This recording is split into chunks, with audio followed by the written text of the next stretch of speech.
Hi, I'm Harit Doshi. Hi, just welcome. Nice to meet you. This is Abhishek. Nice to meet you, Abhishek. Congratulations on winning the iZone Prototype of the Year award. Thank you very much. Can you tell us a little bit about what you're showcasing here today? It's a field-sequential color display. So it shows full color without any color filter. So how's that possible? I understand that all the liquid crystals today need to use a color filter on the top to produce color. Well, we use red, green, and blue LED backlight to produce the color. Yeah. And the trick is to have a very fast LCD mode, so you can repeat this RGB rapidly. So are you operating the display inherently at a much faster speed? Because we can see video here, even though... Yes, it has to be much higher frame rate, and the liquid crystal has to respond fast enough, and the FLC we're using is capable of less than 100 microseconds response time. So what is FLC? Can you tell a little bit about FLC for people who may not know? Yeah, it's, maybe Abhishek can explain FLC. It's a ferroelectric liquid crystal that has the spontaneous polarization, and the spontaneous polarization follows the electric field. So if you apply the electric field, the polarization follows the electric field, and that's how the speed is very fast. I see, I see. So I had heard about this technology some time ago, and then nobody was working on it. Is this sort of a reincarnation of that, and is this going to be what the future is? Because these demos, when you look at it, they look very bright and fast. Yeah, so we were working with the photo alignment, and we did a very interesting thing. We find very good balances between the anchoring energy of the alignment layer and the elastic energy of the FLC material. And because of this balance, we were able to reduce the energy of the defects, and that's how the quality improves a lot. I see. So what's the color gamut on this? It's around 105% of NTSC. And you're achieving 105% of NTSC Yes. without using any quantum dots. Is there any quantum Yes, dots? there is no quantum dot here. So there's no quantum dots used, and you're still getting 100% NTSC. Right. So tell me about what's the next steps here? Because this demo, I'm sure you're getting a lot of feedback on it, and I know you're working with AUO on the backplane side. Is there a plan to bring it out to the commercial world? The next step would be to find a commercial application for this technology. And what do you think the application may be? Is it large size? Is it mobile applications, or? It saves 3 times energy, so it's naturally good for mobile application. So cell phone. I know for my phone, one of the challenges is like every night, or not even before night, I sometimes have to recharge my phone. Can a technology like this help with that? This will save at least 3 times energy. Wow. So if I'm charging my phone once a day, maybe I could charge it every 2 days or 3 days. 3 days, yes, that's right. Perfect.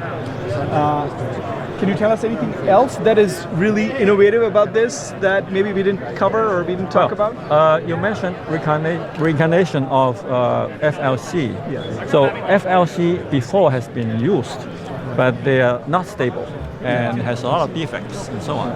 So people abandoned that technology. Okay. So our new mode is totally different from the previous kind of FLC. So it's more stable mechanically. You can touch it, and it's also you can touch the panel too. Yeah. All the previous FLC you cannot do that. So when you touch it, actually, you'd see the image distortion, or what would you see for the previous FLC? No, not this one, but it will turn this, totally black. It would turn totally black. Yeah. So if it was the previous generation, then if I touch the display, it would be black. It will be gone. And here we don't see any defect. Exactly. So you've definitely solved that So problem. it's stable mechanically, and it's also capable of high contrast ratio, high image quality. So congratulations once again on winning the iZone Prototype of the Year award, and best of luck for the future. Thank you. So the way you do this display is going to save 3 times the power. 3 times at least. 3 times compared to what? Regular LCD. So because regular LCD has color filters, and this one doesn't have any color filter. why is the color filter using so much power? Well, it absorbs 2/3 of the energy. To do what kind of work? Well, ordinary LCD has a white backlight and use the red, green, blue color filter. So it absorbs a lot of energy. So it's something in front of the backlight that's kind of like Yeah, the changing the light or... No, yeah, it has RGB subpixels. And in this case, there's no subpixel. And it says no color filter Right. because the backlight is a color. Exactly. We use RGB backlight. So it's like RGB LEDs or LEDs. many of them, No, small ones. Small ones, just a few. The full resolution of the display in RGB LEDs, Exactly. like million maybe. No. like No? Only 10 or so. Only 10 or so. For the backlights. You don't get- But how can you make all these colors then? Well, the LCD itself has many million subpixels, and we use the uniform backlight of RGB to present the RGB frames. And it says in-plane switching, that's the IPS, which is It better than behaves. TN. People say it's better Exactly. than TN, right? Yeah, it behaves like IPS. It behaves like, IPS. but it's not the same. It's actually better than IPS in terms of color compensation. And then it says analog grayscale. Why do you mention that? It's capable of continuous grayscale by modulating the pulse width, the driving pulse width, The driving what? the pulse width of the driving pulse. And right now you have some demos. How big are those screens right here? This is a 3-inch. 3-inch? Yeah. So when are you going to make a 42-inch? It's possible. Or when are you going to make 6-inch for a smartphone? That's the next step. Next step, like next step means next month, next year? No, we still have to find a commercial entity to commercialize this. How do you make these prototypes? It's a collaboration between the university and AUO. So you use their We- nice labs? That's exactly. We design everything and they fabricate the backplane for us. And what's the resolution right now on these? It's a 250 ppi. So 250 ppi. So it's 360 by 640. Yes. Do you need completely new factories to make this happen? No, just regular LCD factory. Just need some tweaks? Some changes in the way that the liquid crystal is filled, maybe.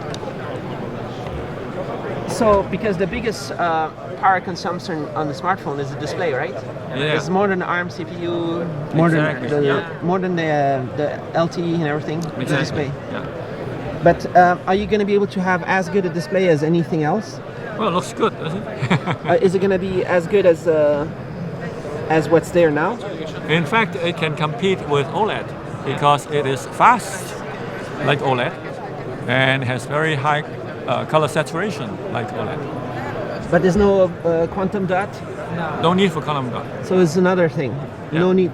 Will it help if you had quantum Well, dot? with column dot, we can get to 130% NTSC, And now you have 105. 105.